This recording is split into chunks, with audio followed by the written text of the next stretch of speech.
Yo! What's up, yo? So, ayan. Gagawa na naman tayo ng video ngayon. So, pag-usapan natin ngayon, guys, about sa, sa sugal. Okay? So, siguro kung isa kayo sa, nalulong din sa sugal. Kasi ako, guys, sa totoo lang, nalulong din po ako sa sugal. Nung una, grabe. Ang sugal din kasi, naano ko sa online sugal, guys, So, sobrang hirap. Kasi kawawa yung pamilya mo, masisira talaga yung buhay mo kapag hindi mo siya titigilan. Okay, kasi alam mo yung sa totoo lang, yung sugal is ano siya, magaling siya. Kasi sa totoo lang, kasi pag nagsugal ka, una niyan is talagang parang pinapadama ka niya, pinapagigil niya kanya kasi mananalo ka. Kasi nangyari yan sa akin, guys. Okay, alam mo sa totoo lang, ang puhunan ko lang nun is 1,000. Umabot siya, guys, ng 19,000. So, doon na kaagad. So, yun. Parang nasasanay ako. Tapos, darating na ang time na yung naliliit ka na lang sa numbers na parang hindi ka na kontento sa numbers na yun. Parang ang liit na tingin sa'yo. Ang liit na tingin mo sa 5,000, mga ganyan, 10,000. Pero napakahirap pala talaga kapag kahanapin yung pera. Kasi, ayan, nagsusugal ako, syempre. Sobrang hirap kasi puhunin ko 1,000, sobrang late na lang talaga. Kaya ginagawa ko isang tayaan lang yung 1,000. Ganun yung nangyayari, guys. Kasi pag nagsusugal ka,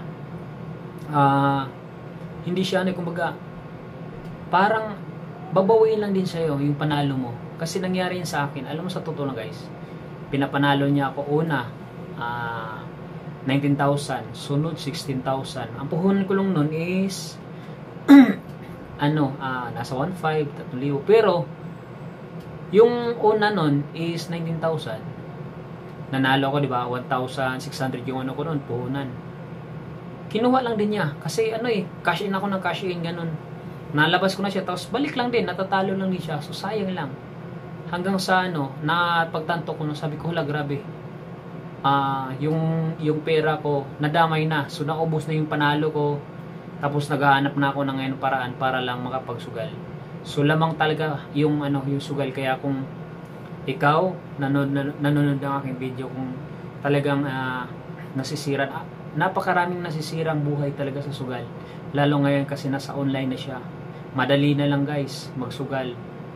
Sobrang hirap kasi kawawa. Papanalunin ka pero babawi lang din sa'yo. Times 2, times 3, or mas higit pa. Kaya maraming mayroon akong naging kaibigan, sobrang ganda ng epekto sa kanyang sugal, guys. Ganitin, swerte siya, guys.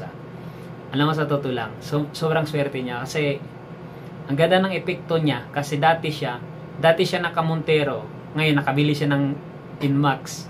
So dati nakasasakyan, nakamotor na lang.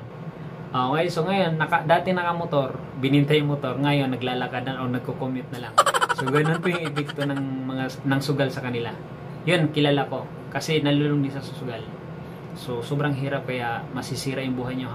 Kung sino may nakapanood ng aking video, kung ikaw nagsusugal ngayon, pakiusap, wag mo na kami tularan nyo na nalulong or natalo ng malaki. Kasi ako, although wala naman akong sobrang laki talaga na puhunan, pero kung tutusin, kung bibilangin talaga, napakalaki ng pera na napatalo ko sa sugal na yan. Papanalunin ka para gaganahan, tapos babawiin lang din, tapos pakashin, maghahanap ka na naman paraan para may pangsugal ka naman. So napakahirap kasi lamang talagang talo.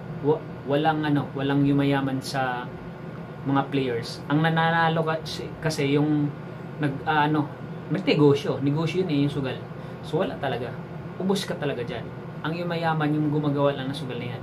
Pero ang mga players, may nakita kami players na yumaman, wala, ubos lahat.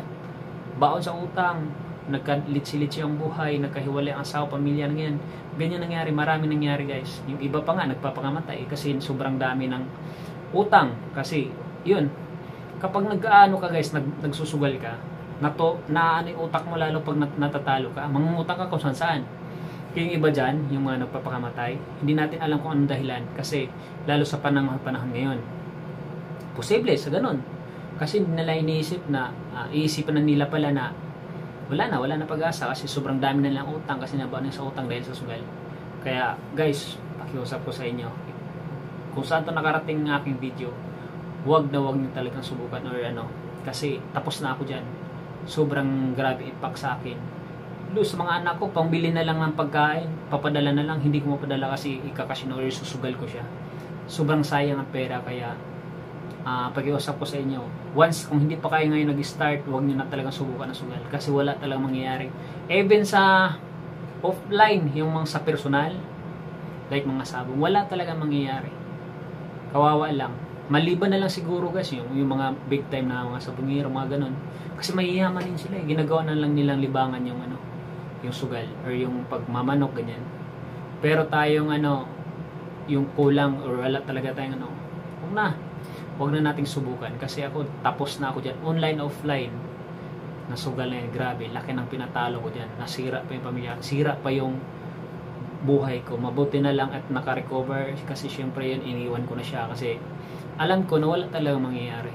Baon-baon ako sa utang guys, sobrang hirap nung mabaon ka sa utang, pero hindi naman po kaya minsan sabi ko grabe, wala na siguro pag-asa, pero iniisip ko pa rin na habang may buhay, may pag-asa na mabayaran ko yung mga utang na yan. So tinuldukan ko na yan na hindi na talaga magsugal kasi pang sugal mo, bilhin mo na lang pagkain or bibigyan mo lang sa pamilya mo, ganun na lang.